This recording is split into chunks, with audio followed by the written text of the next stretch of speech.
시청자 여러분 안녕하십니까. 하루의 뉴스를 정리해드리는 YTN 뉴스라이트입니다. 검수완박법 운명의 날, 헌재 판단은 입법 과정에서 국민의힘 의원들의 권한이 일부 침해됐지만 법안은 유효하다였습니다. 한동훈 법무부 장관과 검사들이 제기한 권한제기 심판은 청구인 자격 없음으로 아예 각하됐습니다. 5대4 아슬아슬한 판결에 여야 반응도 극과 극인데요. 한간 읽어보겠습니다. 기소 속보부터 대표직 유지 결정까지 딱 7시간, 속전속결 당무위 절차에 민주당 내 후폭풍이 터지고 있습니다. 당원 80조는 민주당의 자부심이다. 권리당원 300여 명은 당대표 직무정지 가처분 신청도 냈는데요. 관련 내용까지 잠시 뒤 나이트 포커스에서 분석해보겠습니다. 목요일 뉴스나이트 오늘의 헤드라인부터 정리해드립니다.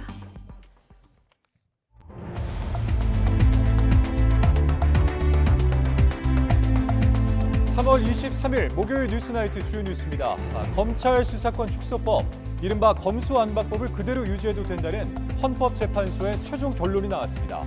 입법 과정에서 국민의힘 의원들의 권한이 침해된 점을 인정하면서도 입법 자체가 무효라는 주장은 받아들이지 않았습니다. 초과 생산된 쌀을 정부가 의무적으로 사들이도록 하는 게 핵심인 양곡관리법이 야당의 주도로 국회 본회의를 통과했습니다. 여당은 구조적 공급 과잉으로 정부 부담만 늘릴 것이라며 반발했고 대통령실은 여론을 경청하고 숙고하겠다고 밝혔습니다. 윤석열 대통령이 처음으로 거부권을 행사할 것이라는 관측도 나오고 있습니다. 민주당이 이재명 대표 기소를 정치 탄압으로 판단해서 이 대표 체제 유지로 가닥을 잡은 것에 반발해 일부 권리당원들이 대표 직무정지 가처분 신청을 제기하는 등 내부 여진이 계속되고 있습니다. 앞서 이 대표 체포 동의안이 국회에서 부결된 것을 겨냥한 국민의힘은 소속 의원들이 불체포 특권 포기에 선제적으로 나서며 민주당을 압박했습니다. JMS 총재 정명석의 성폭행 의혹과 관련해서 경찰과 검찰이 충남 금산 수련원과 경기 분당교회에 대한 압수수색을 벌였습니다. 정 씨는 이미 성범죄로 징역을 살고 출소한 뒤 또 다른 성폭행 혐의로 구속돼 재판을 받고 있습니다. 검경은 정 씨의 범행을 도운 조력자들에 대해서도 수사를 확대하고 있습니다. 지난달 온몸에 멍이 든 채 숨진 12살 어린이는 사망 1년 전부터 계모와 친부에게 지속적인 학대를 받아온 것으로 드러났습니다. 숨지기 이틀 전에는 심하게 폭행당한 뒤 눈이 가려진 채 의자에 손발이 묶여 무려 16시간 동안이나 감금돼 있었던 것으로 파악됐습니다. 최근 금융 불안에도 미국 연준이 또다시 0.25%포인트 금리 인상을 단행하며 물가 안정이 우선이라는 점을 분명히 했습니다. 이에 따라서 우리나라와 미국의 기준금리 격차는 더 벌어졌지만 국내 금융시장 분위기는 차분했습니다. 중국 등에서 발생한 황사가 백령도와 인천을 시작으로 전국에 영향을 주고 있습니다. 기상청은 바람이 강하게 불면서 황사가 점점 더 옅어져 모레부터는 사라지고 대기질도 좋아질 것으로 전망했습니다. 네, 헌법재판소가 지난해 검찰 수사권 축소법, 이른바 검수완박 입법 과정에서 국민의힘 의원들의 권한이 침해됐다는 주장을 일부 받아들였습니다. 그러나 당시 입법을 무효로 해달라는 주장은 받아들이지 않아서 법 효력은 그대로 유지됩니다. 나혜인 기자입니다. 다수 의견을 낸 헌법재판관 5명은 검수완박 입법 당시 민형배 무소속 의원의 위장 탈당을 문제 삼았습니다. 민주당 소속 박광온 당시 국회 법제사법위원장이 안건조정위원회에서 수적 우위를 점하려고 일부러 탈당한 민 의원과 입법을 밀어붙인 건 국회법을 어긴 거라고 판단했습니다. 소수당인 국민의힘 의원들의 심의 표결권이 침해됐지만 법사위원장은 전체 회의에서도 토론 기회조차 주지 않고 그대로 표결을 강행했다고 지적했습니다. 위원장으로서 중립적 지위를 저버리고 헌법상 다수결 원칙도 어겼다고 했습니다. 다만 이 같은 권한 침해를 근거로 검수완박 입법 자체를 무효로 해달라는 국민의힘 주장은 받아들여지지 않았습니다. 입법권 침해를 인정했던 이미선 재판관이 이 대목에선 다른 판단을 내렸습니다. 이 재판관은 일부 입법 과정에서 국회의원들의 권한이 침해되긴 했지만 국회의 자율성을 무시하고 헌재가 개입할 정도로 정도가 심하진 않았다는 의견을 냈습니다. 검수완박법 자체가 당시 국회의장이 중재한 여야 합의문을 기초로 마련됐다는 점도 거론하며 권한침해 자체를 인정하지 않은 나머지 재판관 4명과 발을 맞췄습니다. 위장 탈당에 대한 위법성은 5명의 헌법재판관들이 인정을 했습니다만 의회 독재를 오히려 멈추게 하는 이러한 자정적인 기능을 헌법재판소가 해야 되는데 그러한 스스로의 기능을 오히려 방기하고 오늘 비겁한 결정을 했다. 헌재는 검수완박법이 검사의 수사권과 법무부 장관의 지휘 감독권을 침해했다는 한동훈 장관과 검사들의 주장도 받아들이지 않았습니다. 역시 과반인 재판관 5명이 애초 권한 침해 가능성이 없거나 청구 자격 자체가 없다는 이유로 각하 결정을 내렸습니다.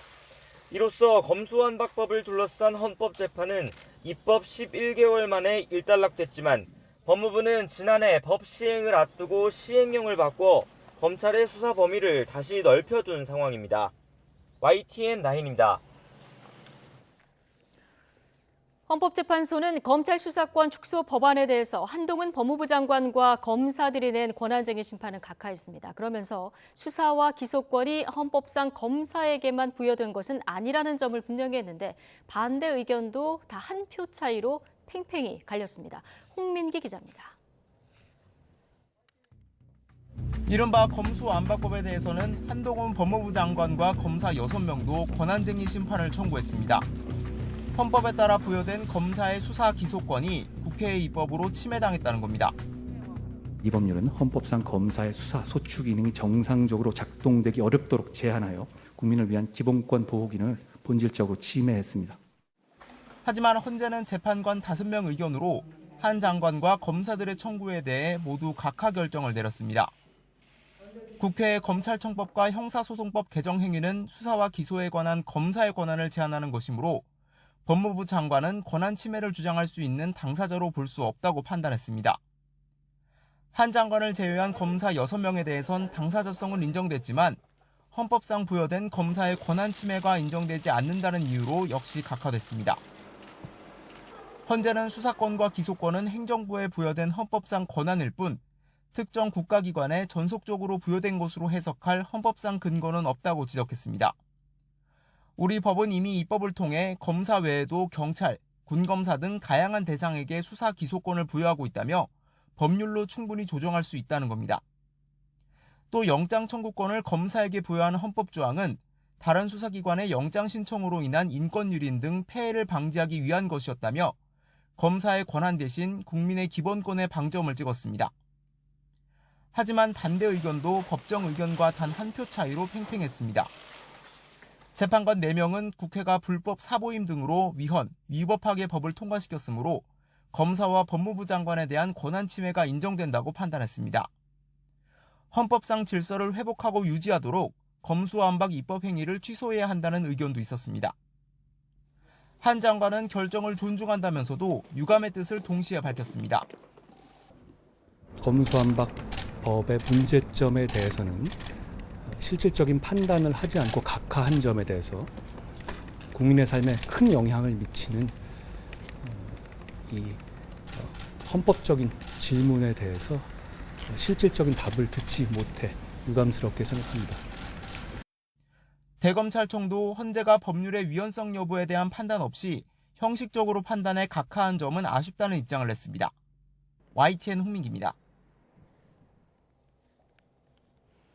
네, 헌법재판소가 검수완박 입법 자체가 무효라는 주장을 받아들이지 않은 데 대해서 국민의힘은 정치재판소라고 반발했습니다. 반면 민주당은 국회의 입법권을 존중한 결정이었다고 평가했습니다. 들어보시겠습니다.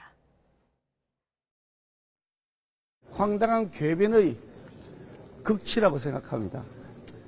거짓말을 했는데 허위사실 유포는 아니다라고 하는 이재명 대표에 대한 대법원 판결을 그대로 옮겨온 것 같습니다. 이런 해괴망측한 논리가 어디 있습니까? 정말 어이없습니다. 헌법재판소가 아니라 정치재판소 같아 보입니다. 헌법 정신에 기인해 국회 입법권과 검찰개혁 입법 취지를 존중한 결정입니다. 한동훈 장관의 무모한 정치소송은 헌재로부터 각하당했습니다. 지금 당장 책임지고 사퇴할 것을 촉구합니다. 일부 절차상의 문제를 지적해 국회의원의 심의 표결권이 침해받았다고 한 것에 대해서는 유감입니다. 과잉 생산된 쌀을 정부가 의무적으로 매입하도록 하는 양곡관리법 개정안이 장기간 여야 줄다리기 끝에 국회 문턱을 넘었습니다. 야당은 과반수 의석으로 법안을 가결했지만 여당은 대통령 거부권 행사까지 건의하겠다면서 강하게 반발했습니다. 박기환 기자입니다. 쌀값 안정화를 위해 초과 생산분 매입을 의무화하는 양곡관리법 개정안이 국회 본회의에서 통과됐습니다. 양곡관리법 일부 개정 법률안 대안에 대한 수정안은 가결되었음을 선포합니다. 여당 반대 속에서도 더불어민주당이 국회 법제사법위원회를 넘기 위한 본회의 집계부 절차까지 거치며 처리를 강행한 결과입니다. 현행 양곡관리법은 정부가 수요량 이상으로 초과 생산된 쌀을 매입할 수 있다고 임의 조항으로 규정하고 있지만 개정안에는 일정 기준을 시행령으로 정해 쌀이 초과 생산되거나 쌀값이 급락할 경우 정부가 이를 매입해야 한다고 의무화하는 방안이 담겼습니다. 국회의장 중재안도 일부 반영돼 쌀 재배 면적이 늘었을 경우에는 의무 매입하지 않는다는 조항도 포함됐습니다. 더불어민주당은 다시는 농심에 피멍이 들지 않도록 쌀값 정상화를 이루고자 국회의장의 중재안을 대승적으로 수용하기로 하였고, 민주당의 입법 폭력으로 규정한 국민의힘은 구조적 공급 과잉으로 정부 부담만 늘릴 것이라고 반발하면서 대통령 거부권까지 건의하겠다는 방침입니다. 농업에 어떤 부정적 영향을 미치느냐를 많이 알았기 때문에 통과시키지 않던 것을 지금 아니면 말고식으로 통과시켰다는 건데 이건 입법 폭력이죠. 민주당은 윤석열 대통령이 거부권을 행사한다면 법 통과를 위한 국회 3분의 2 동의는 얻기 어려운 만큼 또 다른 대안을 발의한다고 예고해 여야의 추가 충돌은 불가피한 상황입니다. 여기에 간호법 등 복지위에서 올라온 6개 법안도 국회 본회의에 정식으로 부의됐습니다. 야당 단독 상정과 본회의 처리, 그리고 줄줄이 이어지는 쟁점 법안들로 여야의 대치 전선은 갈수록 가팔라지고 있습니다. YTN 박견입니다. 민주당의 강행 처리로 국회 문턱을 넘은 양곡관리법에 대해서 대통령실은 여론을 경청하고 숙고하겠다고 밝혔습니다. 윤석열 대통령이 정부 출범 후 처음으로 거부권을 행사할 거라는 관측이 지배적입니다. 조은지 기자입니다. 더불어민주당 이재명 대표의 1호 법안 양곡관리법이 본회의를 통과하고 70분 뒤 대통령실이 짧은 입장문을 냈습니다. 법률 개정안이 정부에 이송되면 각계의 의견을 경청하고 충분히 숙고할 예정이라고 밝혔습니다. 숙고하겠다고 했지만 대통령실 안팎에선 윤석열 대통령이 헌법에 명시된 고유 권한, 흔히 거부권이라 부르는 제2요구권을 행사할 걸로 보는 시선이 대부분입니다. 그동안 양곡관리법에 대해 수차례 공개적으로 반대 뜻을 밝혔기 때문입니다. 무제한 수매라고 하는 양곡관리법은 결국 우리 농업에 바람직하지 못하다고 저는 생각을 합니다. 오히려 그런 돈으로 농촌의 개발을 위해서 써야 되는데 과연 이것이 농민들에게 저는 도움이 안 된다. 대통령실 관계자는 YTN에 위헌적 요소가 있는지, 국민 혈세가 낭비되는지, 산업계나 민생에 악영향이 큰지 크게 3가지 원칙에 따라 대통령 권한을 행사할 거라고 설명했습니다. 그러면서 양곡관리법은 세금을 특정 계층에게 몰아쓰고 농업 구조를 왜곡시키는 등 민생에 미칠 부작용이 너무 크다고 지적했습니다. 현재로선 농림부와 법제처의 검토 등을 거쳐 다음 달 4일 국무회의에서 대통령 제2요구권을 의결하는 시나리오가 유력합니다. 예상대로 거부권을 행사한다면 지난해 5월 윤석열 정부 출범 이후 처음이자 지난 2016년 박근혜 전 대통령이 상시청문회 개최를 골자로 한 국회법 개정안에 반대한 이후 7년 만입니다. 윤 대통령은 의석수를 앞세운 야당에 맞서 고유 권한을 최대한 활용할 것으로 전망되는데 양곡관리법을 신호탄으로 방송법과 간호사법, 노란봉투법 등도 줄줄이 거부권 대상에 오를 가능성이 커 보입니다. YTN 조은지입니다. 어제 이재명 대표 기소 이후에 민주당은 이 대표 체제 유지로 가닥을 잡았지만 당내에서는 여진이 이어지고 있습니다. 국민의힘은 국회의원 불체포 특권 포기를 고리로 민주당을 압박하고 있습니다. 김경수 기자입니다. 검찰 기소 뒤 민주당 이재명 대표는 자신의 대표 정책인 지역 화폐를 내세운 민생 행보를 재개하며 국면 전환을 꾀했습니다. 참으로 안타깝게도 지금 현 정부 여당은 지역 화폐 같은 거 하지 말자 이렇게 해서 결국은 전액 삭감한다는 이런 과격한 조치를 준비했습니다. 하지만 당내 여지는 계속되고 있습니다. 부정부패 혐의로 기소되더라도 정치 탄압으로 판단되면 당직을 유지할 수 있다는 당헌 80조 예외 조항을 이 대표에게 적용하며 잡음이 불거진 겁니다. 특히 이 같은 판단을 한 당무위원회에 절차적 문제가 있었다는 주장이 비명계를 중심으로 터져나왔습니다. 저는 이 전반적으로 과유불급이다라고 생각합니다. 지금 체포동의안 부결 파동이란 것이 너무 이 방탄 쪽으로 우리 당이 고착화되는 거 아니냐 이미지가. 일부 권리당원들은 이 대표 직무를 정지해달라며 법원에 가처분 신청까지 제기했습니다. 더불어민주당 권리당원 수백 분과 함께 오늘부터 이재명 당대표 직무 정지 소송을 시작합니다. 국민의힘 지도부는 이재명 대표를 겨냥해 연일 맹공을 퍼붓고 있습니다. 이재명 대표 하나 때문에 민주당이 그렇게 부르짖던 DJ 정신마저 망가졌습니다. 지금의 민주당을 보면 김대중 전 대통령이 하늘에서 탄식을 하고 계실 것입니다. 여기에 최근 당내에서 시작된 국회의원 불체포 특권 포기 서약 운동과 같은 당 하영재 의원 체포 동의안 가결까지 내세우며 민주당을 압박했습니다. 국민의힘 소속 국회의원 48명은 헌법 제44조에 명시된 국회의원 불체포 특권을 포기할 것을 국민 앞에 서약합니다. 우리 당은 불체포 특권 포기가 거의 당론에 가깝고 여러 차례 약속했다는 점을 염두에 두고 이재명 대표를 둘러싼 내홍이 쉽사리 잦아들지 않는 가운데 여당의 파상 공세도 이어지면서 민주당의 고심은 깊어지고 있습니다. YTN 김경수입니다. 더불어민주당 이재명 대표까지 대장동 비리로 재판에 넘겨지면서 대장동 개발 비리와 관련한 형사재판은 10여 건에 달합니다.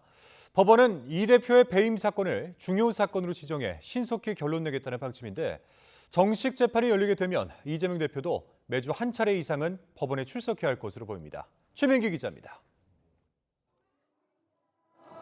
이재명 민주당 대표에 대한 이번 검찰 기소로 대장동 사건의 형사재판은 12건으로 늘어났습니다. 재판이 가장 많이 열리는 곳은 서울중앙지방법원으로 서울고등법원과 수원지방법원에 각각 한 건이 걸려 있습니다. 본류로 꼽히는 건 대장동 일당의 배임 사건으로 유동규 전 성남도시개발공사 기획본부장과 화천대유 대주주 김만배 씨, 남욱, 정민용 변호사, 정영학 회계사가 피고인으로 재판을 받고 있습니다. 여기에 이 대표의 최측근 정진상 전 당대표실 정무조정실장의 뇌물수수 사건, 김용 전 민주연구원 부원장의 불법 정치자금 사건이 각각 열리고 곽상도 전 의원의 아들 상여금 50억 사건은 가장 먼저 1심 선고가 내려진 뒤 2심 재판을 앞두고 있습니다. 이번에 기소된 이 대표의 배임 사건은 기존 대장동 사건들을 맞지 않는 형사합의 33부에 배당됐습니다. 재판 진행 경과를 고려해 기존 대장동 사건과 함께 재판하는 건 적절하지 않다고 판단한 것으로 전해졌습니다. 법원은 이 대표 배임 사건을 중요 사건으로 지정해 신속히 결론 내겠다는 방침입니다. 법정에서 진실을 가리기 위해서 최선을 다할 것이고 결국 명명백백하게 진실이 드러날 것이라고 믿습니다. 앞서 기소된 선거법 위반 사건으로 현재 이 대표는 격주로 법정에 출석하지만 배임 사건 재판이 본격화하면 적어도 매주 한 차례 이상은 출석해야 할 것으로 보입니다. 법원 역시 가뜩이나 산적한 대장동 사건에 더해 추가로 이 대표 배임 사건까지 더해지면서 골머리를 앓는 모양새입니다. 다퉈야 하는 혐의는 많은 데 비해 현직 제1야당 대표인 이 대표의 재판 일수를 늘리거나 일정을 조율하는 게 쉽지 않기 때문입니다. 기존 대장동 사건들의 피고인 출석과 핵심 인물 증인신문 일정이 겹칠 수 있는 것도 문제입니다. 매주 대장동 본안 재판이 월요일과 금요일, 최측근 재판은 화요일과 목요일, 금요일에 열리면서 기존 재판부도 일정을 서로 협의하며 진행하는 상황입니다. 또 이 대표 출석 때마다 몰려드는 인파에 대비할 청산의 방호 문제도 있습니다. 이 대표는 혐의를 전면 부인하고 검찰은 추가 기소까지 시사하는 상황에 재판 진행에 현실적 문제까지 겹치면서 이번 사건의 1심 선고가 내려지기까지는 상당한 시일이 걸릴 거란 전망입니다. YTN 최민기입니다. 성범죄로 징역을 살고도 또다시 해외 국적 신도들을 성폭행한 혐의로 구속된 기독교 복음선교회, 이 JMS 정명석 총재와 관련해 압수수색이 이루어졌습니다. 경찰과 검찰은 정 씨의 범행을 돕거나 증거를 은폐한 혐의가 있는 조력자들까지 수사를 확대할 방침입니다. 양동훈 기자입니다. 충남 금산군에 있는 JMS 월명동 수련원으로 경찰 버스 등이 들어갑니다. 근처에 있는 JMS 세계 선교본부에서는 수사관들이 압수한 물품을 담은 상자들을 들고 나왔습니다. 어떤 물품 압수해 오신 건지 확인 가능할까요? 죄송합니다. 수사 인력 200여 명을 동원한 경찰과 검찰은 이곳 수련원과 경기도 성남시에 있는 교회 등에 대한 대대적인 압수수색을 벌였습니다. JMS 정명석 총재의 성범죄 혐의를 입증할 만한 자료를 확보하기 위해서입니다. 정 총재는 이미 외국인 신도 2명을 상대로 수십 차례 성범죄를 저지른 혐의로 재판을 받는 상황. 이와 별도로 한국인 신도 3명에게도 성범죄를 저지른 혐의가 불거져 경찰이 수사를 벌이고 있습니다. 경찰과 검찰은 압수수색을 통해 확보한 자료를 분석해 정 씨의 추가 혐의를 확인할 방침입니다. 또 교단 내에서 조직적으로 정 씨의 범행을 돕고 증거를 인멸한 혐의에 대해서도 조사할 예정입니다. 그래서 JMS 2인자로 꼽히는 정모 씨의 자택까지 이번에 압수수색 대상에 포함된 거로 전해졌습니다. 조직적인 성상납에 관련된 공범들에 대한 철저한 수사와 처벌, 그리고 증거를 인멸하는 시도를 했던 JMS 간부들에 대한 처벌도 바랍니다.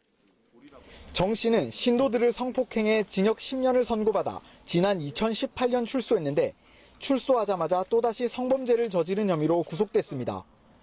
다음 달 초 열릴 재판에는 외국인 피해자들이 직접 출석해 피해 사실을 밝힐 예정입니다. YTN 양동훈입니다. 아동 청소년 성범죄 가해자 10명 가운데 6명은 피해자와 아는 사람인 것으로 나타났습니다. 특히 채팅 앱을 통해 알게 된 경우가 많았다고 합니다. 자세한 소식 김평정 기자가 전해드리겠습니다. 지난달 강원도 춘천에서 초등학생이 집을 나선 뒤 닷새 동안 실종된 일이 있었습니다. 경찰이 실종된 아이를 찾고 보니 채팅 앱으로 접근한 50대 남성이 꿰어내 데리고 있었습니다. 실제로 채팅 앱을 통한 아동 청소년 성범죄 사례가 많이 발생한다는 조사 결과가 나왔습니다. 여성가족부가 2021년 아동 청소년 성범죄 판결을 분석했더니 가해자가 아는 사람이었던 경우가 61%나 됐습니다. 아는 사람 가운데 인터넷 채팅으로 알게 된 사람에게 피해본 비중이 컸는데 특히 성매수 피해자는 그 비율이 81%에 달했습니다. 가해자가 인터넷 채팅으로 알게 된 사람인 경우 처음 접촉하게 된 경로는 채팅 앱이 45%로 가장 흔했고 채팅이 실제 오프라인 만남으로 이어진 경우도 절반 가까이 됐습니다. 성범죄 유형으로는 강제추행이 35%로 가장 많았고 성폭행과 성착취물이 뒤를 이었습니다. 디지털 성범죄의 피해 형태는 사진과 동영상이 대부분이었고 유포 협박이 있거나 실제 유포된 경우도 20% 안팎씩 큰 비중을 차지했습니다. 디지털 성범죄는 특히 피해자가 자책하는 경우가 많아 피해 사실을 밝히기 꺼리는 만큼 피해자가 아닌 가해자의 잘못이란 것을 잘 인식시키는 것이 중요합니다. 자기도 모르게 일상적으로 이렇게 사진을 주고받고 이렇게 했는데 이제 이게 피해가 알려졌을 경우에 이게 내 잘못이 아닌가. 그렇기 때문에 이야기하는 걸 더 많이 어려워하거든요. 나쁘게 활용한 가해자가 문제라는 관점을 정확히 하면서 또 가해자에 대해서도 피해자의 입장에서 사건을 바라보도록 교육하는 등 재발 방지 교육을 강화하는 것도 필요합니다. 아동 청소년 성범죄 가해자의 절반은 집행유예로 풀려나고 성폭행 가해자의 평균 형량은 5년에 그치고 있어 국민 법감정에 맞게 처벌을 더 강화해야 한다는 지적도 나옵니다. YTN 김평정입니다. 지난달 온몸에 멍이 든 채 숨진 12살 어린이는 사망하기 1년 전부터 계모와 친부에게 지속적인 학대를 받아온 것으로 드러났습니다. 목숨을 잃기 직전까지도 계모의 팔을 붙잡고 잘못했다고 빌고 있었습니다. 박정영 기자입니다.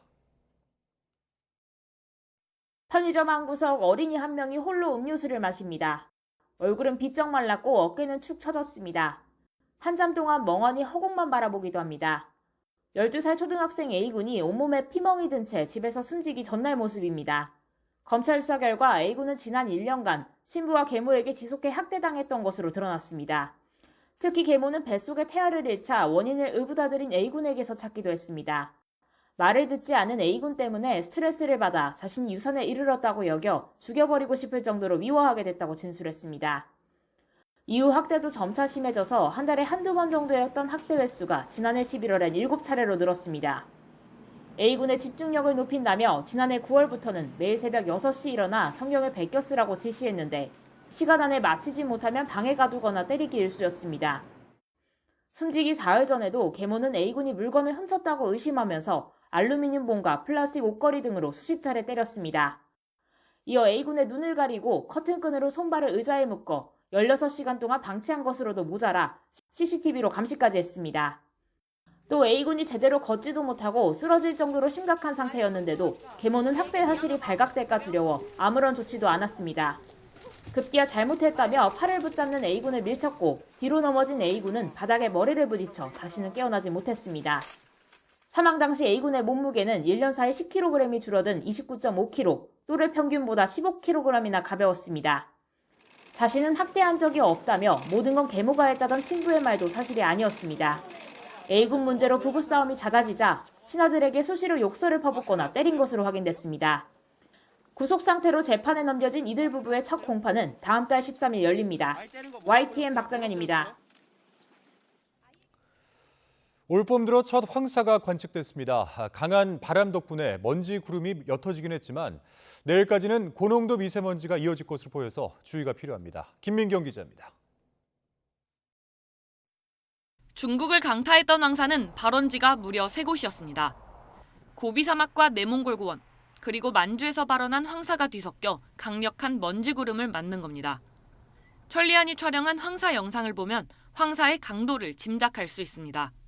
서해를 지나며 약해지긴 했지만 황사가 백령도와 인천을 시작으로 전국에 영향을 주기 시작했습니다. 서해안에 가까운 김포시. 기상항공기가 촬영한 영상을 보면 도심이 누런 장막에 가린 듯합니다. 파란 하늘과 하얀 구름, 그리고 황사층이 뚜렷하게 구분됩니다. 이 황사는 점차 전국 대부분 지방으로 퍼져나가겠습니다. 미세먼지 농도도 나쁨 단계까지 치솟아 내일까지 이어질 전망입니다. 백령도를 시작으로 나타나고 있는 황사는 강수대가 모두 물러나고 난 후인 내일까지 서쪽 지방을 중심으로 영향을 주겠습니다. 황사가 나타나면 노약자나 호흡기 질환자는 외출을 자제하고 부득이 외출한다면 미세먼지용 마스크를 착용하는 게 좋습니다. 기상청은 황사가 바람이 강하게 불면서 점점 더 옅어져 모레부터는 사라지고 대기질도 좋아질 것으로 전망했습니다. YTN 김민경입니다.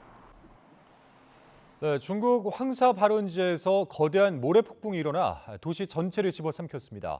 위성에서도 보일 정도인데 오늘 한반도를 덮친 바로 그 황사입니다. 베이징에서 강정규 특파원입니다. 모래 폭풍이 산 꼭대기만큼 높게 일어납니다. 누런 모래구름이 파란 하늘을 가리며 도시 전체를 서서히 집어삼킵니다. 재난영화 속 장면이 아닙니다.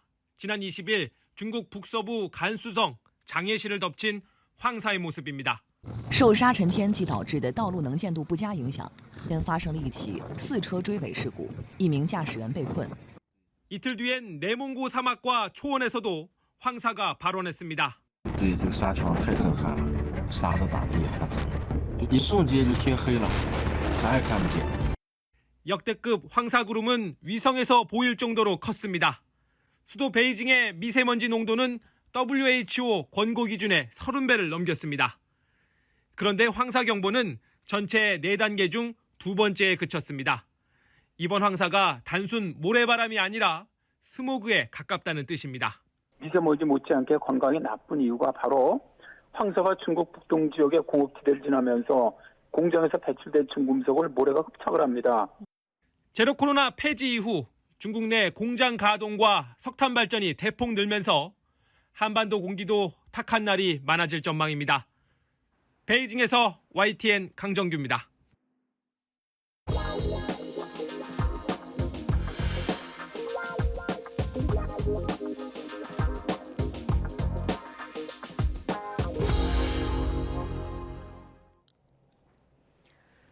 오늘 마무리된 한미 연합 연습, 자유의 방패의 일환으로 한미가 경기 포천에서 대규모 연합 사격 훈련을 진행했습니다.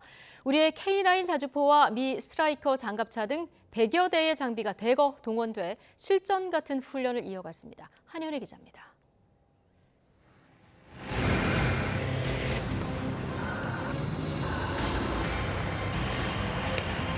K9 자주포가 화염을 내뿜습니다.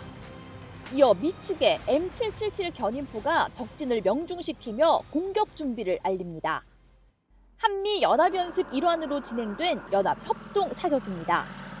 적진지를 포격한 뒤 K1 전차와 스트라이커 장갑차가 신속히 기동해 지상의 적을 경멸하고 초토화된 적진지 한편에서는 진로 개척과 지뢰 제거 작업이 이어집니다. K1 전차와 K9 자주포, 미 스트라이커 장갑차 등 장비 100여 대와 800여 명의 한미 장병들이 참가한 이번 훈련은 전시 연합 작전 수행 능력을 향상하기 위해 연합 화력 자산 운용 능력과 상호 운용성 강화에 중점을 두고 진행됐습니다. 이번 연합 훈련을 통해 한미 부대는 상호 작전 수행 과정에 대한 이해를 높였고 협조 절차에 대해 숙달하였습니다. 이로써 우리 맹호부대는 연합 작전을 통해 더 강한 화력과 더 빠른 기동으로 반드시 적과 싸워 이기는 결전태세를 더욱 확고히 하였습니다. Nothing motivates a U.S. soldier to be all they can be more than sleeping 10 miles from an adversary. And when that adversary is firing ballistic missiles, it provides an incredible focus to this training. And that's what you have here right now. 한미는 앞으로도 유격 훈련과 박격포, 전차포 사격, 의무 호송 훈련 등 다양한 훈련을 함께하며 전술적 교감을 강화하고 긴밀한 협조 관계를 구축해 나가겠다고 강조했습니다. YTN 한현입니다. 지난 20일부터 진행 중인 한미 연합 상륙훈련, 쌍용훈련 참가를 위해서 부산항에 입항한 미 해군의 강습 상륙함 마킨 아일랜드 함의 모습이 공개됐습니다. F-35B 전투기 10대가 실려서 들어왔는데 북한은 북침 선제 공격을 위한 전쟁 연습이라고 반발했습니다. 보도에 조수연 기자입니다. 42,000톤급의 미 해군 강습 상륙함 마킨 아일랜드 함이 부산항의 모습을 드러냈습니다. 한미 연합 상륙훈련 쌍용훈련 참가를 위해 국내에 처음으로 입항한 겁니다. 마킨 아일랜드 함에는 수직 이착륙이 가능한 5세대 전투기 F-35B 10대가 배치됐는데 상륙에 앞서 적의 후방을 공중에서 제압하는 위력을 발휘합니다.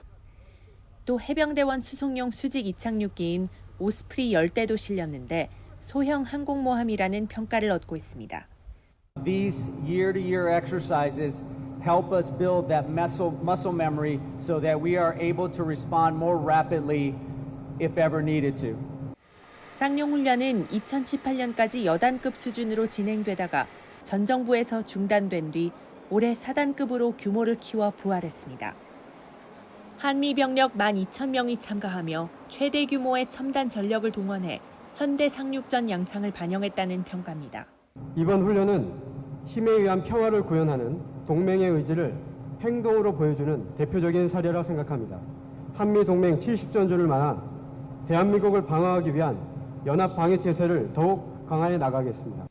마킨 아일랜드 함이 국내로 입항한 날 북한은 함남 함흥 일대에서 동해상으로 순항미사일 4발을 발사하며 도발을 이어갔습니다. 또 선전 매체를 통해 쌍용훈련이 북침 선제 공격을 숙달하려는 전쟁 연습이라고 비난하며 내부 결속을 다지는 빌미로 삼고 있습니다. YTN 조수연입니다. 산업통상자원부가 오늘 일본의 반도체 소재 세계 품목 수출 규제 조치에 대해서 우리 정부가 제기한 WTO 제소를 철회했다고 밝혔습니다. 또 일본을 전략물자 수출 우대 지역, 이른바 화이트리스트로 원상 복구시키는 전략물자 수출입 고시 개정안을 다음 달 중순까지 행정 예고했다고 덧붙였습니다. 산업부는 일본 정부의 화이트리스트 복귀 조치가 조속히 이루어질 수 있도록 한일 수출 관리 정책 대화를 통해서 긴밀히 논의해 나가겠다는 계획입니다. 기시다 후미오 일본 총리는 윤석열 대통령과의 정상회담에서 양국 간 여러 현안을 적절하게 관리하면서 순차적으로 해결해 나가자는 취지의 말씀을 드렸고 이에 대해서 의견이 일치했다고 말했습니다. 기시다 총리는 오늘 오후 참의원 예산위원회에서 한일 정상회담에서 양국 간 과제를 어떻게 해결할 것인지 구체적인 논의가 있었는지에 대한 질의에 한국은 이웃 나라인 만큼 여러 곤란한 문제가 있을 수 있다면서 이같이 말했습니다. 기시다 총리는 윤 대통령과 개인적인 신뢰관계를 깊게 하고 한일 관계에 새로운 장을 열 셔틀 외교 재개에도 뜻을 같이 했다며 정치, 경제, 문화 등 여러 분야에서 정부 간 의사소통을 활성화하기로 했다고 설명했습니다. 한일 정상회담 성과를 둘러싼 국내 공방은 계속되고 있습니다. 오늘은 국회 상임위원회 곳곳에서 여야 공방이 벌어졌는데 일본에 사실상 백기투항을 했다는 민주당에 국민의힘은 경제협력의 토대와 국익을 확보했다고 맞섰습니다. 정현우 기자입니다. 국익을 위한 결단인가 굴욕 외교인가. 국회 상임위 회의장에는 여야 의석 모두에 태극기가 나붙었고 시작부터 한일 정상회담을 둘러싼 신경전이 벌어졌습니다. 민주당 의원님들 태극기 붙여놓은 거 보고서 한편으로는 반갑고 한편으로는 놀랍고 그런 착잡한 생각이 들었습니다. 우리 민주당이 태극기를 걸으니까 매우 좀 보시기가 불편하신 모양입니다. 민주당은 윤석열 대통령이 일본을 상대로 사실상 퍼주기식 백기투항을 해놓고 한국에 돌아와선 거짓말만 한다고 정부를 질타했습니다. 국민들한테 할 얘기가 없으니까 말도 안 되는 거짓말을 지금 하고 있는 거예요. 요만한 성과라도 있다고 하는 것을 내세우기 위해서 이걸 합의해 왔다. 무슨 합의입니까? 반면 국민의힘은 한일 경제협력의 토대가 마련됐고 특히 첨단 분야에서의 협력이 공고해졌다며 민주당발 죽창가를 멈추라고 목소리를 높였습니다. 첨단 산업 분야에서의 이러한 미래지향적인 협력이 가능하게끔 만들었다 이런 거 아니겠습니까? 경제 부분에서의 그 한일 정상회담의 성과를 좀 구체적으로 좀 한번 말씀해 주시죠. 국회 국방위원회에서도 한일 정상회담은 최대 쟁점이 됐습니다. 한일 군사비밀 정보보호협정 지소미아 정상화 조치를 두고 여당은 북한의 위협을 억제하기 위해서다. 야당은 국익을 팽개친 굴종 외교라며 충돌했습니다. 북한의 군악발은 걱정조차 안 하고 오지도 않을 자위대 군악발을 선동하는 게 대한민국 정치 지도자로서 올바른 태도입니까? 일본까지 끼워가지고 할 이유가 본연이 볼 때는 별로 필요하지 않다 생각합니다. 국익을 갖다 바친 것으로밖에 생각이 안 됩니다. 지소미아 정상화가 양국의 군수 물품이나 용역을 지원하는 상호 군수 지원 협정이나 미국의 미사일 방어, MD 체계 편입으로 이어질 것이란 일각의 전망에 대해 이종섭 국방부 장관은 분명히 아니라고 선을 그었습니다. 지소미아는 정보를 공유하는 내용에 대해서 서로 보호해주기 위한 목적으로 만들어진 겁니다. 그 악사하고도 관계없고 MD하고도 관계없고. 이재명 대표를 비롯한 민주당 지도부는 이번 주말에도 대일 구로개교 규탄 장외 집회에 참석해 대여 공세를 이어나간다는 계획입니다. 국민의힘은 이러한 민주당 행보를 이 대표 방탄용으로 규정하고 한일 정상회담 성과를 적극 홍보한다는 방침이어서 향후 여야 공방은 더 치열해질 전망입니다. YTN 정현우입니다. 서울 광진구 어린이 대공원에서 얼룩말 한 마리가 탈출해 대낮에 도심을 활보하는 소동이 벌어졌습니다. 경찰과 소방 등은 주택가 골목으로 얼룩말을 몬 끝에 3시간 만에 붙잡았습니다. 김태원 기자입니다. 서울 광진구 천호대로 한복판. 검은색과 흰색 줄무늬가 선명한 무언가가 도로 위 자동차 앞을 가로막더니 이리저리 내달리기 시작합니다. 다름 아닌 얼룩말입니다. 서울 어린이대공원 동물원에 있던 2살배기 얼룩말 세로가 울타리를 부수고 우리를 탈출한 겁니다. 찾기를 1시간 넘게 활보하는 얼룩말을 좁은 골목으로 모는 작업도 진행됐습니다. 결국 근처 주택가로 들어간 얼룩말은 흥분을 가라앉히지 못하고 뛰어다니다 마치 총 6발을 맞고서야 쓰러졌습니다. 얼룩말은 탈출 3시간여 만에 동물원에서 2km 가까이 떨어진 이곳 주택가 골목에서 붙잡혔습니다. 난데없는 얼룩말 탈출 소동이 다행히 사고로 이어지지는 않았지만 인근 주민들은 놀란 가슴을 쓸어내렸습니다. 차를 주차해놓고 바로 건너편에 사무실로 들어가려고 그러는데 말이 더벅더벅 바로 지나갔어요. 목정도 차길래 이제 조금 놀리긴 했죠. 얼룩말이 아닌 맹수가 동물원에서 나왔다면 큰일 날 뻔했다는 우려의 목소리도 나왔습니다. 얼룩말이 우리를 탈출할 정도면 다른 맹수 관리가 어떻게 되는지 사실 되게 무서워요. 여기 주택가고 초등학교 있고 그 학교 근처인데. 서울 어린이대공원에서 동물이 탈출한 건 이번이 처음은 아닙니다. 지난 2005년에도 어린이 대공원에서 공연하던 코끼리 한 마리가 비둘기 떼에 놀라 울타리를 뚫고 탈출했는데 뒤따라 나온 코끼리들까지 모두 6마리가 주변 주택과 음식점을 헤집고 다니며 일대가 아수라장이 됐습니다. 또 행인 한 명이 코끼리에 받쳐 다치고 주변 교통이 큰 혼잡을 빚기도 했습니다. 얼룩말을 포획한 어린이 대공원 측 관계자는 탈출 원인을 자세히 파악해 재발 방지 대책을 마련하겠다고 설명했습니다. YTN 김태원입니다. 사고로 넘어진 차량을 시민들이 바로 세우고 운전자를 빨리 구조하는 데 큰 힘을 보탰습니다. 덕분에 운전자는 바로 병원으로 이송됐고 크게 다치지 않았다고 하는데요. CCTV에 담긴 훈훈한 모습 함께 보시죠. 울산 동구에 있는 한 교차로입니다. 차량 한 대가 넘어져 있고 한 대는 멈춰서 있습니다. 서로 부딪히면서 사고가 난 건데요. 넘어진 차량 운전자 상태가 걱정되는 상황입니다. 자, 이때 멀리서 시민 한 명이 도로를 가로질러 사고 현장으로 다가와 넘어진 차량을 바로 세우려 안간힘을 써보지만 꼼짝도 하지 않습니다. 손짓으로 주위에 도움을 요청하자 인도를 걷던 시민들, 건너목을 건너던 시민까지 넘어진 차로 모여듭니다. 순식간에 모인 14명이 힘을 쓰는 순간 자, 이렇게 꼼짝도 하지 않던 차량이 바로 섭니다. 무게가 1톤이 넘었지만 힘을 모은 시민들 앞에서는 큰 문제가 아니었는데요. 차를 바로 세운 뒤에도 시민들은 운전자를 걱정하며 한동안 자리를 지키면서 상태를 살핍니다. 구급차가 사고 현장에 도착해 그자야 하나둘씩 자리를 떠나는데요. 자, 시민들의 도움 덕분이었을까요? 운전자는 크게 다치지 않은 것으로 전해졌습니다. 어려운 상황에 놓인 사람을 돕기 위해 선뜻 나선 시민들의 행동이 잔잔한 감동을 주고 있습니다. 미국의 이른바 베이비 스텝으로 한국과 미국의 기준금리 격차가 더 벌어졌지만 국내 금융시장은 차분한 분위기였습니다. 오히려 원달러 환율은 하루 만에 30원 가까이 급락했습니다. 조태현 기자입니다. 실리콘밸리뱅크 파산 사태 속에서도 기준금리를 또 한 번 높인 미국. 이에 따라 한국과 미국의 기준금리 역전폭은 1.5%포인트, 지난 2000년 10월 이후 가장 커졌습니다. We're very focused on getting inflation down, and because we know in the longer run that is the thing that will most benefit the people we serve. 하지만 국내 금융시장은 차분했습니다. 예상했던 수준의 인상이고 긴축이 끝나간다는 것을 시사했다는 점이 영향을 미친 것으로 풀이됩니다. 특히 원달러 환율은 금리차 확대에도 대폭 하락했습니다. 하루 만에 29원 넘게 하락하며 단숨에 1270원대로 내려섰습니다. 미국 긴축에 대한 우려가 좀 완화됐던 부분에 대해서는 환율이 좀 하락할 여지도 있지만 반면에 또 글로벌 경기 둔화 문제들 또 우리나라의 대수출 부진 이런 것들 때문에 여기서 환율이 또 급격하게 하락하기는 쉽지 않아 보이기 때문에 당분간 이 정도 수준에서 움직이지 않을 거라고 보고 있습니다. 약세로 출발한 코스피 역시 장중 반등에 성공했습니다. 다만 정부는 긴장의 끈을 놓지 않는 모습입니다. 앞으로도 금융시장의 불안이 반복될 가능성이 있다고 보고 각종 위험 요인을 철저히 관리한다는 방침입니다. 금융 시스템 및 금융회사 전반의 건전성을 상시 점검하는 한편 필요시에는 기마련된 상황별 대응 계획에 따라 시장 안정 조치를 신속히 시행해 나가도록 하겠습니다.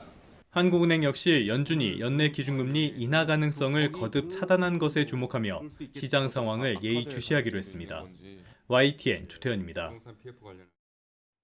올해 우리나라 경제의 뇌관으로 꼽히는 게 부동산 프로젝트 파이낸싱 등 부동산 관련 대출 부실입니다.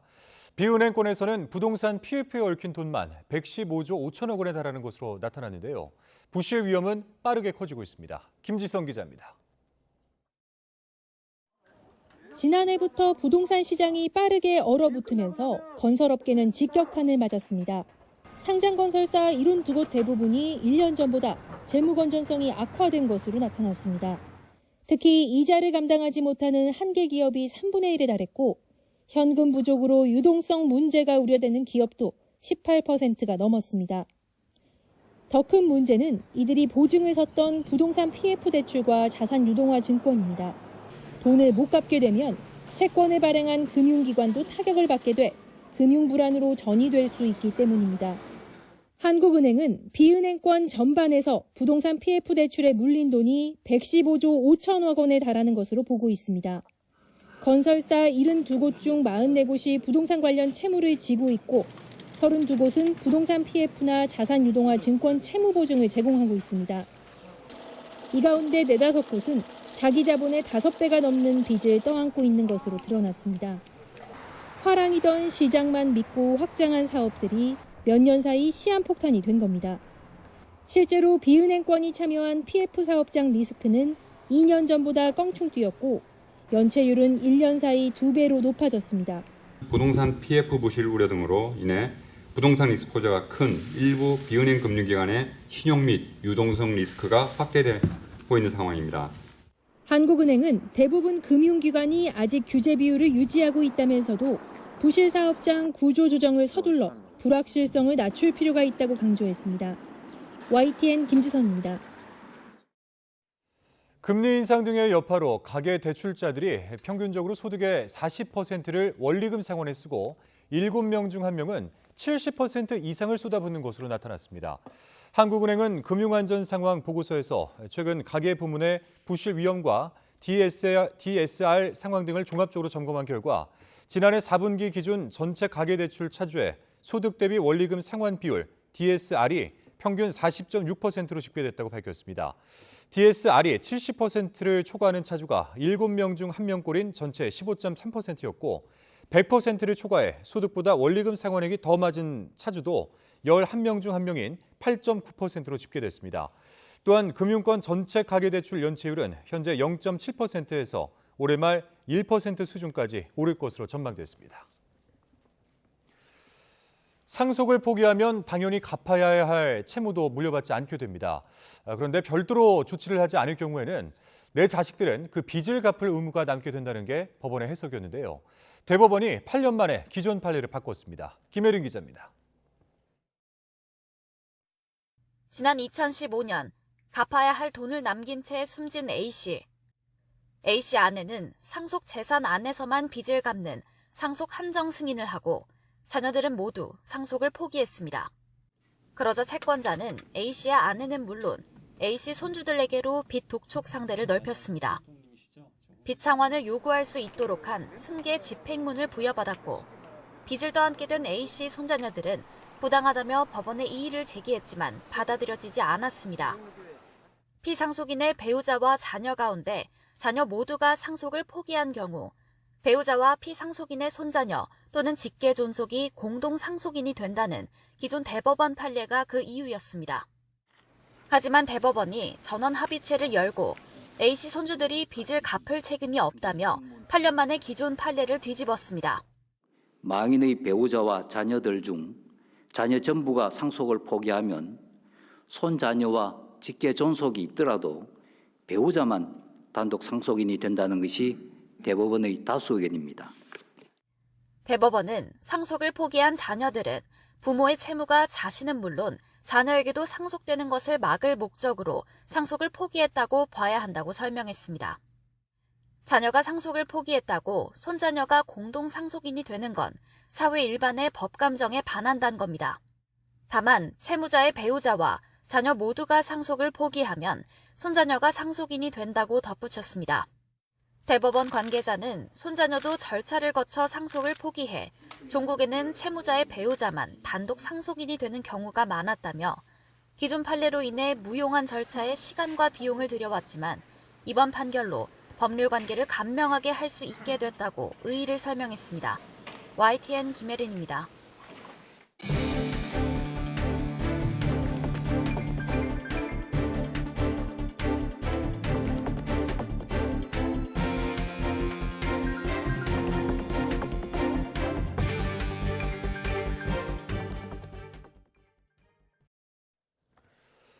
중국에서 유입된 황사의 영향으로 전국 곳곳에 미세먼지 주의보와 경보가 내려졌습니다. 한국환경공단은 오늘 밤 9시 기준으로 서울과 인천, 경기 북부와 충남 서북부 지역에 미세먼지 경보가 발령돼 있다고 밝혔습니다. 미세먼지 경보는 시간 평균 미세먼지 농도가 300 마이크로그램 퍼 세제곱미터 이상인 상태가 2시간 지속될 때 내려집니다. 또한 경기 동부와 충남 동남부, 전북 중서부, 전남 서부 등지에는 미세먼지 주의보가 내려져 있습니다. SK 분식회계 수사 등으로 재계 저승사자로도 불렸던 이인규 전 대검찰청 중앙수사부장의 회고록이 지난주에 공개됐습니다. 2003년 대선 자금 수사 때 재벌 총수들을 조사했던 과정도 기술했는데 수사에 협조하지 않으면 경영권이나 기업이 어려워질 수 있다고 압박하는 내용이 그대로 담겨 있어서 논란이 예상됩니다. 신호 기자입니다. 대검찰청 중앙수사부는 2003년 10월부터 5달 동안 16대 대통령 선거 불법 정치자금 수사를 진행했습니다. 대선 과정에서의 정치권과 기업사에 있었던 다양한 형태의 거액의 불법 정치자금 수수 사실이 상당 부분 확인됨으로써 국민들에게 커다란 실망과 좌절, 경악과 분노를 안겨주었습니다. 수사팀에 합류했던 이인규 전 중수부장이 자신의 회고록에 어떻게 수사했는지를 자세하게 공개했습니다. SK 분식회계 사건을 수사하던 2003년 3월 최태원 회장에게 거절하지 못할 요구를 한 게 시작이었습니다. 구속돼 있던 최 회장을 불러 계속 수사하면 경영권을 잃을 수 있지 않느냐며 수사를 확대하지 않을 테니 정치권에 제공한 정치자금 내역을 밝힐 수 있겠냐고 물었습니다. 최 회장이 그렇게 하겠다고 답했고 SK 구조조정본부장을 통해 결정적인 진술을 받습니다. 한나라당은 최도농 재정위원장이 삼성은 300억 원, LG는 200억 원인데 SK도 100억 원은 내야 하지 않겠냐고 요구했고 민주당은 이상수 사무총장이 선거 막바지에 자금이 턱없이 부족하니 15억 원만 해줄 수 없느냐고 했다는 겁니다. 이 진술은 문서로 안 남기고 현 법무부 장관인 한동훈 검사가 구해온 녹음기에 담아뒀다고도 밝혔습니다. 8개월 뒤 중수부가 대선 자금 수사에 착수하자 이 전 부장은 수사를 이렇게 시작했습니다. 먼저 삼성과 LG, 현대차의 변호를 맡고 있던 김앤장 변호사를 불러 수사에 협조하지 않을 경우 부당 내부거래 수사를 할 것이고 기업은 물론 오너 가족도 다칠 것이니 설득해달라고 요구했습니다. 삼성그룹 부회장에게는 겪어보지 못한 어려움이 있을 테니 후회하는 일 없도록 판단하라고 주문했고 LG그룹 변호사에게는 구씨, 허씨 일가가 처벌을 받는 것은 물론 기업도 어려워지게 될 거라고 압박했습니다. 롯데와 한화그룹, 대한항공에도 마찬가지로 수사에 협조하지 않으면 그룹이 어려워지거나 회장이 낭패를 보거나 불미스러운 일이 생길 수 있다고 경고했습니다. 16대 대선에서 한나라당 측에 823억 원, 민주당 측에 112억 원의 불법 정치자금이 제공됐다는 대검 중수부 대선자금 수사 결과가 이런 과정을 거쳐서 나왔다는 겁니다. 이 전 부장의 책 내용에 대해 검찰 고위 간부 출신 인사 A씨는 검찰 수사의 근본을 흔드는 것이라며 공소시효 문제는 해소됐겠지만 그렇지 않았다면 협박이나 강요에 해당할 수 있다고 비판했습니다. 당시 수사를 총지휘했던 안대희 전 중수부장은 책 낸다는 얘기도 듣지 못했다면서 대기업을 압박하라고 주문했다는 이 전 부장의 언급에도 할 말이 없다고 밝혔습니다. 이 전 부장은 YTN과의 통화에서 자신은 당시 협박이 아닌 협상, 일종의 플리바기닝을 한 것이라고 주장했습니다. 의심되는 것을 지렛대로 써서 거대 권력인 재벌의 입을 여는 것이 그때 자신의 미션이었다고 말했습니다. 어쩔 수 없는 상황 속에서 만든 결과를 보라며 수사 이후 대한민국 정치가 깨끗해졌다고 주장하기도 했습니다. 이인규 전 부장은 수사 내용 언급이 부적절하다는 지적은 받아들이겠지만 법적으로 문제가 없다는 점은 출간 전 이미 검토를 마쳤다고 말했습니다. YTN 신호입니다. 30대 소방관이 부상자 구조 과정에서 다리를 심하게 다쳤는데 공상, 그러니까 업무 중 부상을 인정받지 못하는 처지에 놓였습니다. 인사혁신처가 소방관이 되기 전에 같은 부위를 다친 적이 있다는 이유로 공상이 아니라고 판단한 건데요. 119 일선에서는 일하다가 다치더라도 보상을 받지 못할 수도 있다는 불안감이 커지고 있습니다. 제보는 Y 차상은 기자입니다. 지난해 4월 119 구급대원인 이모 소방교는 신고를 받고 출동했다가 오른쪽 무릎을 심하게 다쳤습니다. 부산 장산에서 다리를 다친 70대를 업고 바닥이 고르지 않는 등산로를 내려오다가 발을 헛디뎌 미끄러진 겁니다. 코로나 보호복을 입고 활동했기 때문에 체력적으로 많이 소모가 된 상태에서 업고 내려오다가 돌계단 부위에서 밑을 잘 못 보고 미끄러지면서 무릎이 돌아가서 사고를 당했습니다. 이 사고로 전방 십자인대와 연골판 등이 파열돼 수술을 받았고 1년 가까이 지난 지금도 정상적인 생활이 힘든 상태입니다. 이 소방교는 업무 중에 발생한 사고여서 공무상 요양 승인, 이른바 공상을 신청했지만 인사혁신처는 승인하지 않았습니다.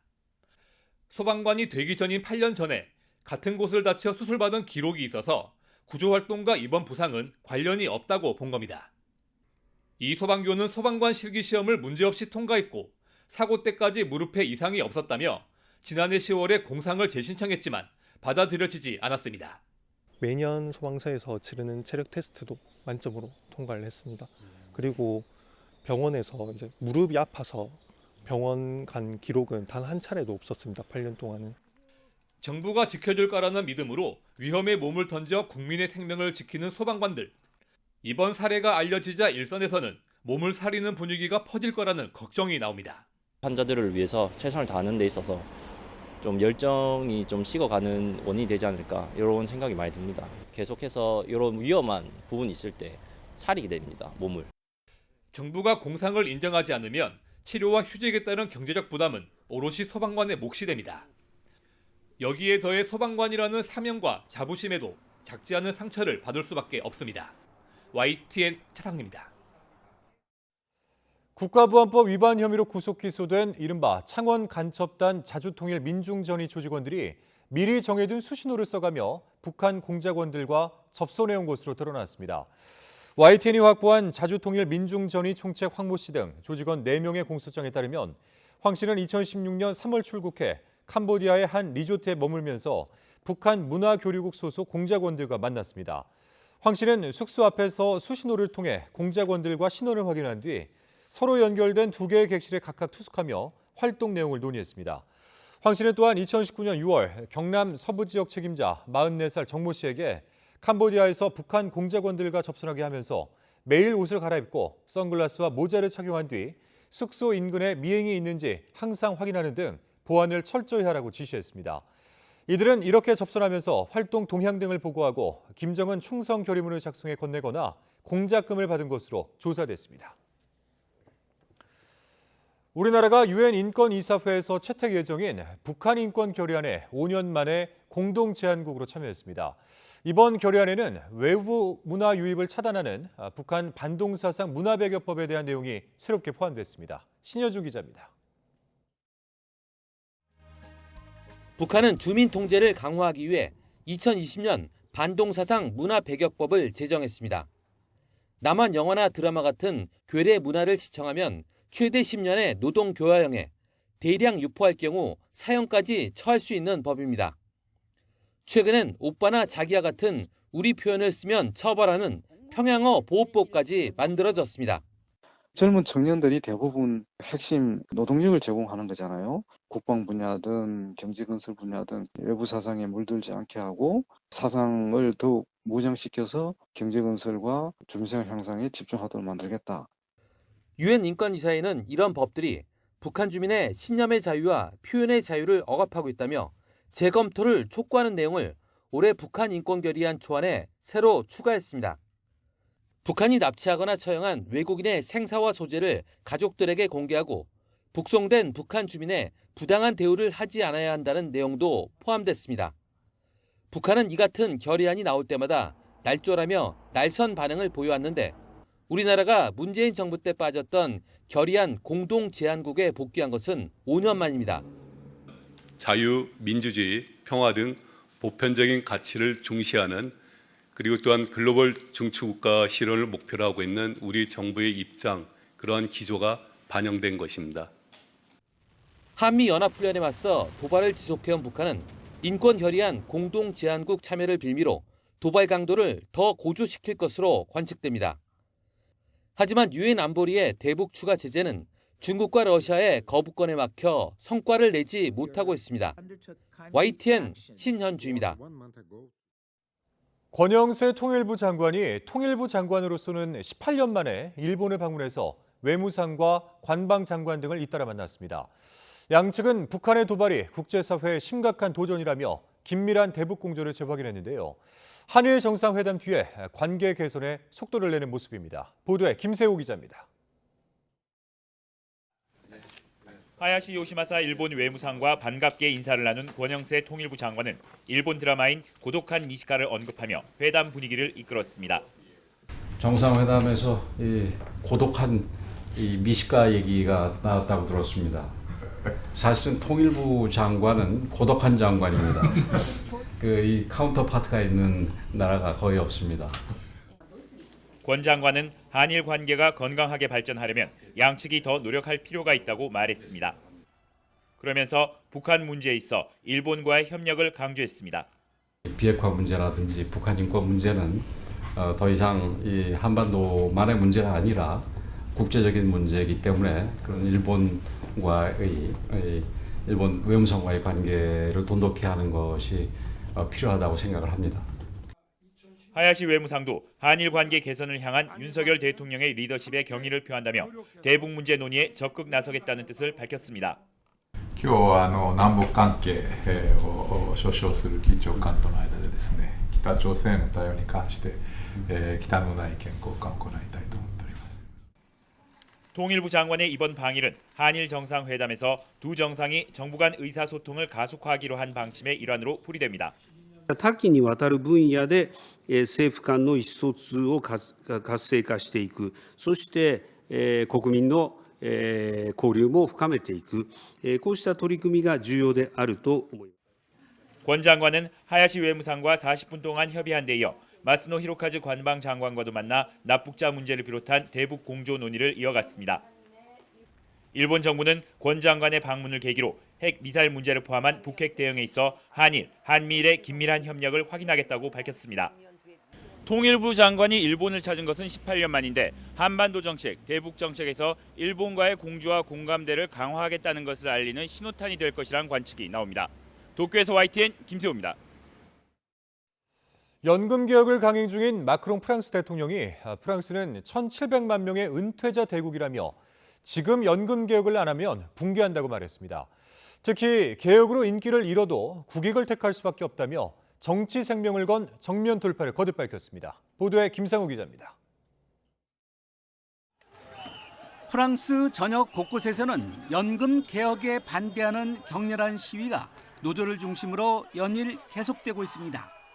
고령화로 퇴직자 대비 근로자 수가 계속 줄면서 연금 재정이 거덜이 나자 연금 100% 수령 나이인 현행 정년 62세를 2030년까지 점차 64세로 늦추는 개혁을 마크롱 정부가 속도전에 나섰기 때문입니다.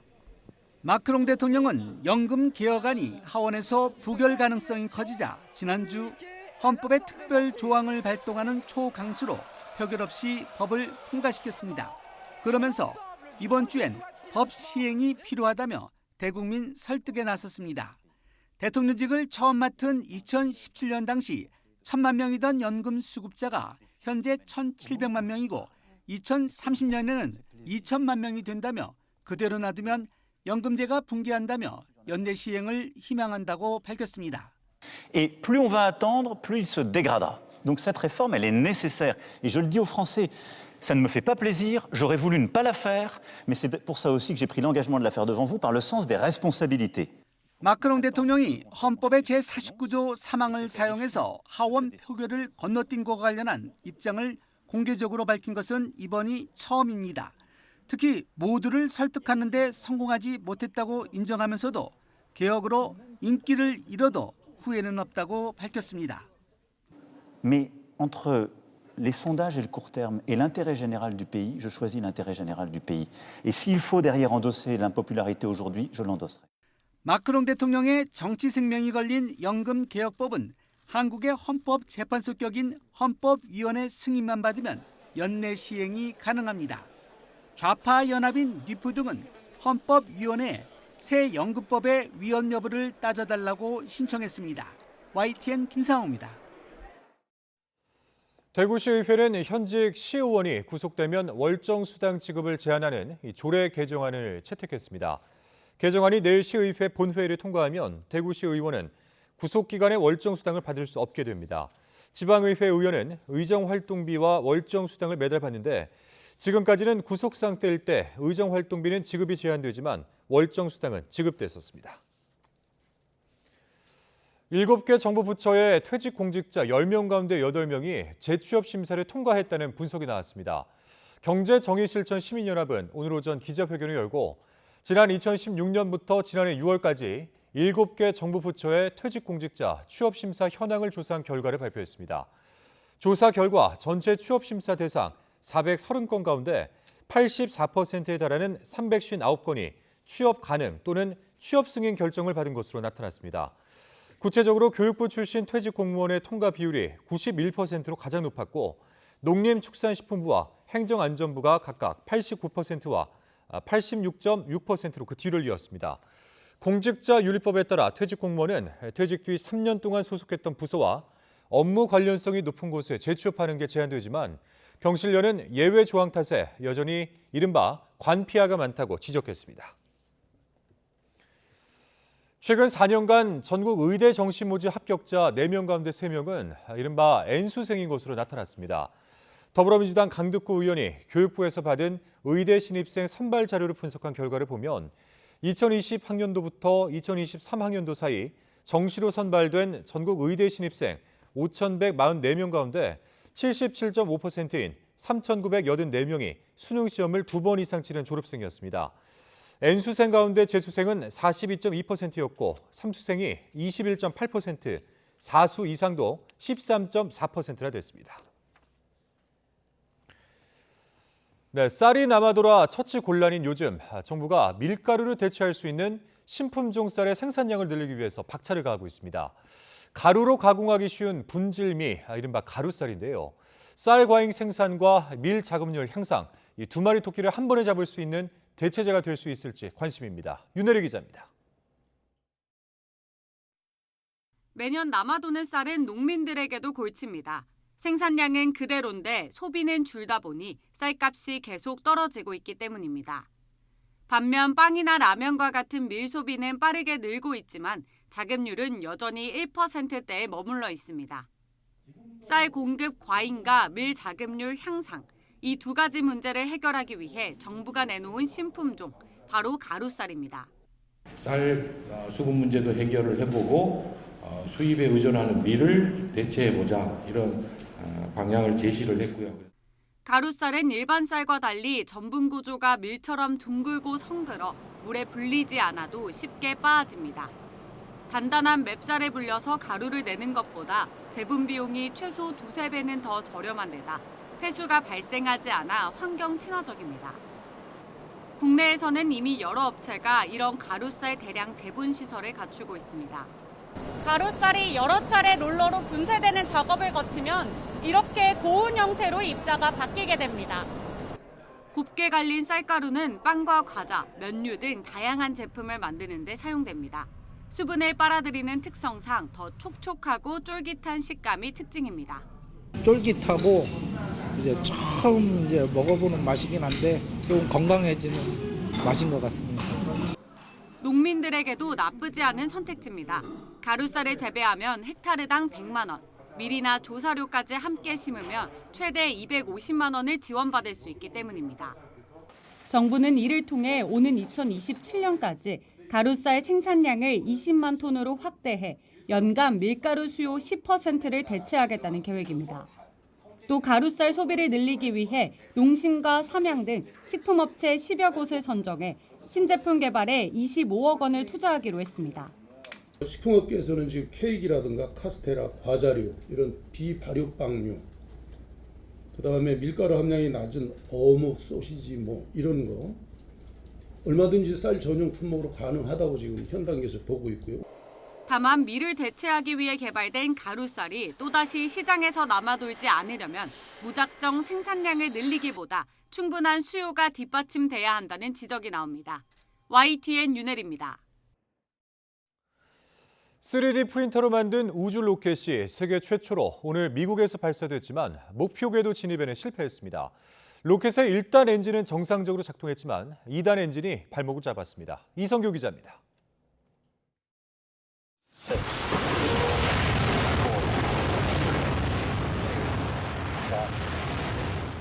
높이 33.5m, 지름 2.2m의 로켓이 화염을 내뿜으며 하늘로 올라갑니다. 미국 우주 스타트업 렐러티비티 스페이스가 개발한 3D 프린팅 로켓 테란1입니다. 2단으로 구성된 테란1 로켓은 1단 엔진이 정상적으로 작동했지만 2단 엔진에서 문제가 발생했습니다. 2단 엔진이 점화된 것으로 보이지만 이내 꺼지면서 로켓은 대서양에 추락한 것으로 추정됩니다. 이로써 8분간 비행으로 지구 저궤도에 진입한다는 애초 목표를 이루지 못하고 3분 남짓 비행에 그쳤습니다. 비록 로켓이 지구 저궤도 진입에는 실패했지만 3D 프린팅 로켓의 가능성을 보였다는 점에서 의의가 있다고 회사는 평가했습니다. Although we didn't reach orbit, we significantly exceeded our key objectives for this first launch, and that objective was to gather data at max Q, one of the most demanding phases of flight, and achieve stage separation. 렐러티비티는 연료 탱크부터 엔진까지 로켓의 85%를 자체 개발한 3D 프린터로 제작했습니다. 또 로켓 연료로는 처음으로 액화 천연가스를 적용했습니다. 테란1은 최대 1250kg의 탑재체를 지구 저궤도에 올릴 수 있습니다. 회사는 당초 2만 kg의 탑재체를 지구 저궤도에 올릴 수 있는 재활용 로켓 테란-R을 내년에 발사한다는 계획이었지만 이번 테란1 발사 실패로 인해 향후 일정 수정이 불가피할 것으로 보입니다. 앞서 렐러티비티는 지난 9일 첫 발사를 시도했지만 추진제 온도 문제로 발사가 연기됐으며 12일 두 번째 발사를 추진했지만 추진제 압력 문제로 발사가 연기된 바 있습니다. YTN 사이언스 이성규입니다. 세계 인구의 4분의 1인 약 20억 명이 대소변에 오염된 물을 식수원으로 써서 각종 질병에 노출돼 있는 것으로 나타났습니다. 자, 그만큼 물이 부족하다는 말일 텐데요. 유엔에서는 46년 만에 대책을 논의하는 총회를 엽니다. 이경아 기자입니다. 산기슭 도로를 따라 플라스틱 통이 줄지어 놓여 있습니다. 산에서 흘러내려오는 물을 받기 위한 겁니다. 물을 받으러 몇 시간씩 여기까지 차를 몰고 오는 사람도 적지 않습니다. 생활용수뿐 아니라 식수까지 부족한 베네수엘라에서는 익숙한 일상입니다. Y para la casa casi cada diario tengo que llevar porque nos llega a veces una vez a la semana y por 2 horas, hora y media cuando llega. 생활이 어려운 곳일수록 물 사정은 더 좋지 않습니다. 정부의 수도 서비스는 빈민가까지 이어지지 않고 있다고 해도 비용을 감당할 수 없기 때문입니다. 70대인 이 노인은 벌써 20년 넘게 수돗물 없이 살았다고 말합니다. Aquí tenemos demasiados con el agua. Tenemos que comprar estos pipotes ya $2. Tenemos más de 20 años que nosotros no sabemos lo que es un agua de tubería. 유엔이 세계 물의 날을 맞아 펴낸 보고서에 따르면 전 세계 인구 10명 중 1명은 필요한 물을 제때 공급받지 못하고 있습니다. 특히 약 20억 명은 오염된 물을 식수원으로 쓰고 있어 각종 질병에 노출돼 있습니다. 이로 인해 숨지는 사람은 한 해 140만 명에 이른다고 유엔은 밝혔습니다. 또 지금 문제없는 지역도 지구온난화로 물 부족에 직면할 것이라며 안전한 물을 위해 현재의 3배 수준으로 투자를 늘릴 것을 제언했습니다. 이런 상황 속에 유엔에서는 1977년 이후 처음으로 각국 고위급 대표가 모여 물 부족 문제를 논의합니다. 118개국이 모인 이번 회의에는 한국도 참석해 물 문제 해결을 위한 정책과 기술을 소개할 예정입니다. YTN 이경아입니다.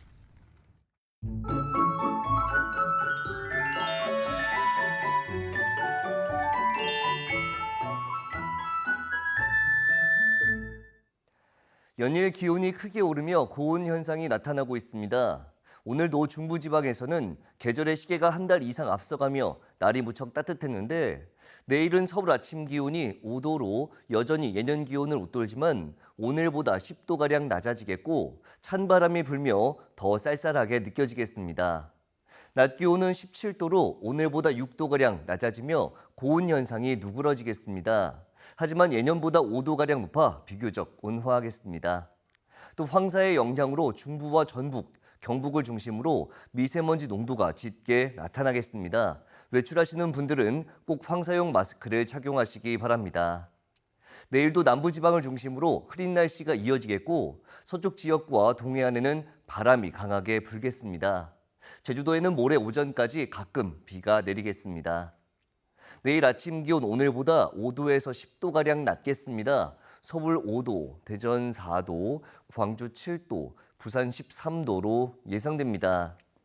낮 기온도 오늘보다 2도에서 6도가량 낮겠습니다. 서울 17도, 대전 17도, 광주 16도, 부산 17도로 예상됩니다. 주말에는 대체로 구름만 많은 가운데 예년보다 온화한 날씨가 이어질 전망입니다. 날씨 정보였습니다. 목요일 뉴스라이트 마치겠습니다. 함께해 주신 여러분 고맙습니다.